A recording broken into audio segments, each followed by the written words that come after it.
I'd like to talk about Daffy Duck a little bit because that was one case where we got some of the personality from a particular person, including the voice, because Leon Schlesinger had a slight lisp, and he would come back and say, "What you working on, fellow?" And I would say something like, or somebody would say it. We knew he wasn't listening to us, so I'd say we're working on a story, or one of the guys would say we're working on a story about Daffy Duck, and which it turns out that Daffy isn't a duck at all. He's a transvestite chicken. And Leon couldn't understand that, but he'd say, "That's the boys, put in lots of jokes." And then he'd go, he said, "I'm off to the races." So one of the guys suggested to Tex that they use Leon's voice with that little lisp to it. And so we called in Mel and asked him if he could do Leon Schlesinger's voice. He said, "Oh, sure. I can do it. How much do you want me to do?" And so that was fine. So we did the voice and also with the personality, because Leon would say to us, "I'm not going to be nice to people on the way up because I'm not coming back down." Or I said, why don't you invite us out on your yacht sometime?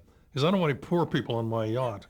I said, "But you made us poor." He said, "Yeah, I really screwed you, didn't I?" With his lisp. So, I liked him because Leon Schlesinger was about a fifth string Louis B. Mayer. He was working with smaller groups and so on, but he was absolutely clear cut. I mean, if he would say things like that, and he would say, he would say, "If I can't take my money with me, I'm not going." When he died. Yeah. So as far as I know, he did take money with him. Anyway, yeah. So what we felt was that we built this character into Daffy Duck. We didn't truly understand Leon because we weren't Leon. With Bugs, you could understand it because you were Bugs Bunny. And eventually we got to understanding Daffy pretty well, because you might say Daffy is every duck in the sense that I'm every man. So he's every duck. And that meant that he would, like Leon, he wanted the whole world. He wasn't likely to get it.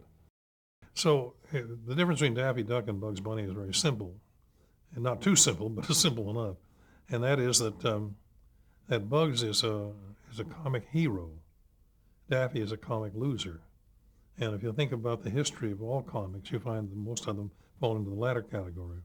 There's nearly Chaplin and Keaton and all the rest of them were losers.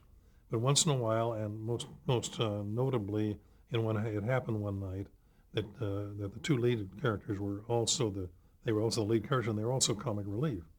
In fact, Capras was told afterward, he said, for the first time, you didn't have somebody that played comedy, and you didn't really have a villain. The villain was the establishment, and the comic hero was carried by the two leads. And that was very unusual, because nearly all features had somebody like Gabby Hayes, So that's why when we did Westerns, we'd have Daffy riding his horse, and it'd say, Western type hero. And then afterward, Porky Pig playing his banjo, and says comic relief in a comedy. That got a laugh. Anyway, so you might say, if you dream, as I would dream about being Bugs Bunny and wake up and find I'm in bed and I'm Daffy Duck.